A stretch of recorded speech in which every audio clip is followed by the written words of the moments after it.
Bossing, ayos. Umuobra ang plano natin. Mabuti kung ganon. Itago nyo ng mas matagal sa bodega ang mga supply. Habang tumatagal, mas lalong tataas ang presyo. Gawin nyong nararapat para kumita tayo. Areglado, bossing.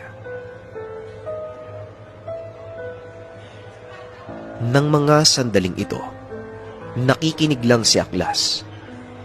Dama niya ang paghihirap ng mga tao at inaabuso pa ng iba. Nagtatanim din ng gulay si Aklas. Partikular sa kanya ang sibuyas dahil ito ang pangunahing produkto sa kanyang lupain. Hindi na mapipigilan ang pagtaas ng presyo ng sibuyas.